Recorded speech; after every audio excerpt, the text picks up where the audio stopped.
क्या आपने कभी सोचा है, हमारे अंदर एक आइडिया होता है, एक सपना होता है, लेकिन फिर भी हम शुरू क्यों नहीं करते? क्योंकि शुरुआत करना सबसे मुश्किल होता है। हम सोचते रहते हैं, तैयार हो जाऊं तब शुरू करूंगा, थोड़ा और सोच लूं, फिर इस काम को शुरू करूंगा। पर यही सोच सालों तक हमें रोक कर रखती है। स्टीवन प्रेसफील्ड कहते हैं, विरोध सबसे बड़ा दुश्मन है और हर इंसान को इससे लड़ना पड़ता है। तो ये ऑडियो बुक आपको उस मानसिक लड़ाई से बाहर निकालेगी जो हर आर्टिस्ट, राइटर, क्रिएटर और ड्रीमर के अंदर चलती है। अब वक्त सिर्फ सोचने का नहीं है, अब वक्त है करने का। तो आपका स्वागत है आपके अपने Hindi audio book trap audio book channel में। तो चलिए बिना वक्त को बिताए शुरू करते हैं। चैप्टर 1, सोचो मत, शुरू करो। जब भी हम कुछ नया करने की सोचते हैं, जैसे कोई किताब लिखना, बिजनेस शुरू करना या फिटनेस जर्नी शुरू करना, तो दिमाग में पहले ही एक डर दौड़ जाता है।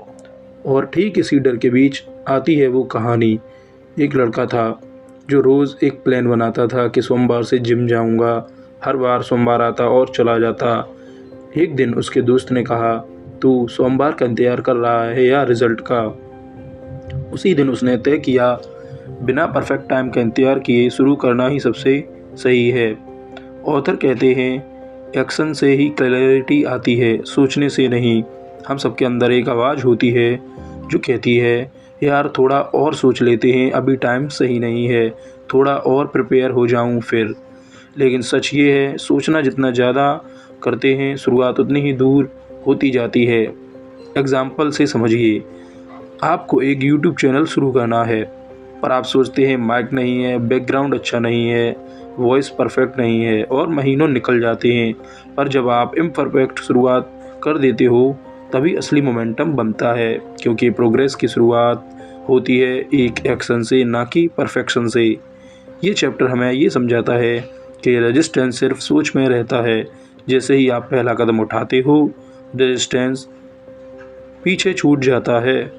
अब अगले चैप्टर में जानेंगे वो आवाज़ जो हमें हर दिन रोकती है, तो उससे लड़ने की सही तकनीक क्या है। चैप्टर 2, वो अदृश्य आवाज़ जो रोकती है। सुबह उठते ही दिमाग कहता है, आज थोड़ी थकान है, कल से शुरू करते हैं, या थोड़ी देर और आराम कर लेते हैं, उसके बाद शुरू करेंगे।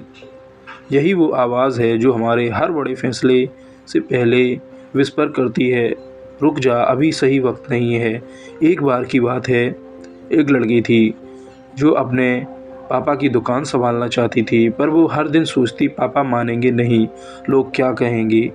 एक दिन उसके टीचर ने कहा, डर और शक की आवाज़ जितनी तेज़ हो, समझ लेना कि तुम सही रास्ते पर हो। उस दिन से वह रोज़ थोड़ा थोड़ा सीखने लगी। आज वही उसकी दुकान की पहचान है। ऑथर इसे रेजिस्टेंस कहते हैं, जो हर बात पर तब आता है जब आप कुछ मीनिंगफुल करने जा रहे होते हो। ये आवाज़ दिखती नहीं, पर हर जगह होती है, हर शुरुआत से पहले, हर बड़े गोल के रास्ते में। एग्जाम्पल से समझिए, आपको पता है कि मेडिटेशन से आपकी फोकस बढ़ेगी, लेकिन रेजिस्टेंस कहता है, आज तो बहुत काम है। आपको एक दोस्त से माफ़ी मांगनी है, लेकिन रेजिस्टेंस कहेगा, अब क्या फ़ायदा, देर हो चुकी है।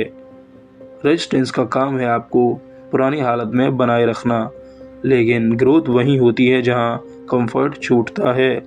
इसलिए उस आवाज़ को पहचानो जो आपको पीछे खींचती है और उसे जवाब दो, अब बहुत हो गया, मैं अब इसको करके ही रहूँगा। चैप्टर 3, अपने अंदर की लड़ाई। कभी कभी लड़ाई बाहर नहीं, अंदर होती है। एक सैनिक था जो लड़ाई में हार गया, लेकिन उसने हार नहीं मानी। रोज़ अपने आप से पूछता, मैं कैसे बेहतर बन सकता हूँ। धीरे धीरे उसने अपनी कमजोरी को ताकत में बदला और अगली बार वही युद्ध उसने जीता। यह कहानी हमें बताती है कि असली लड़ाई बाहर के हालातों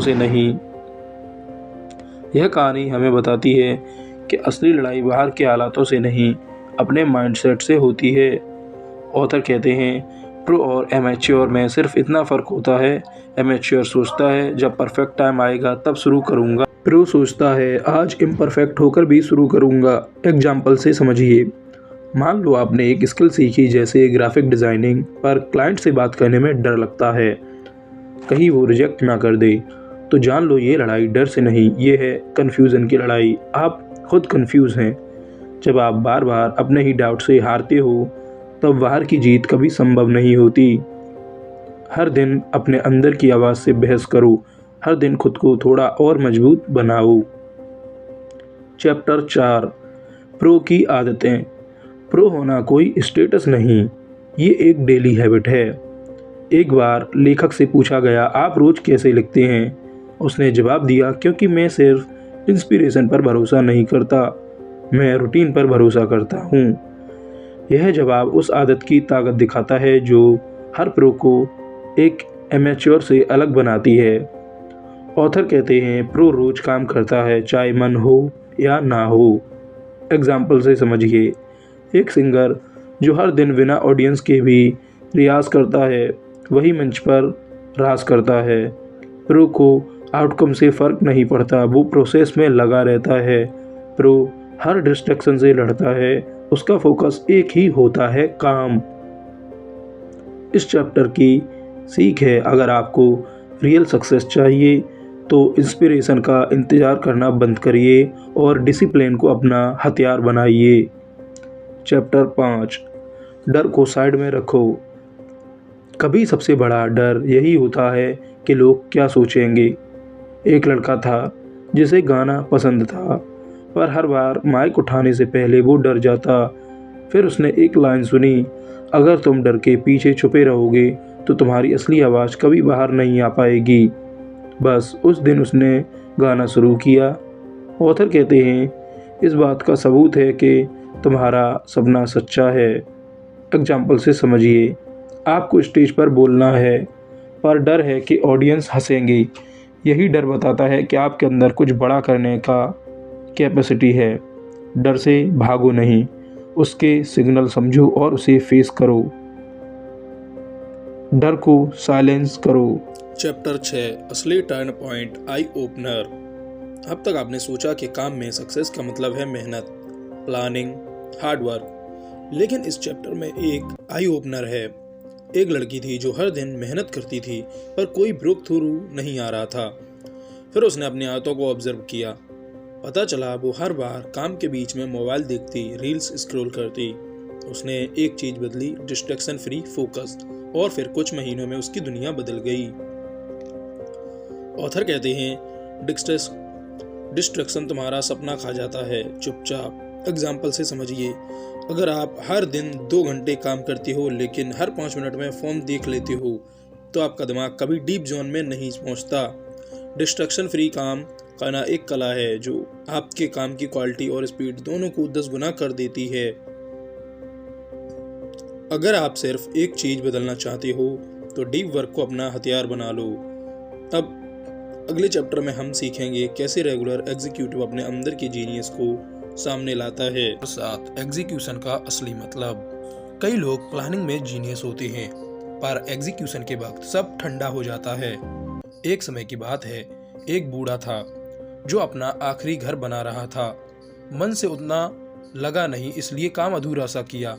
जब घर बन गया तो मालिक ने वही गिफ्ट कर दिया। वह सोच में पड़ गया, काश मैंने अच्छे से बनाया होता।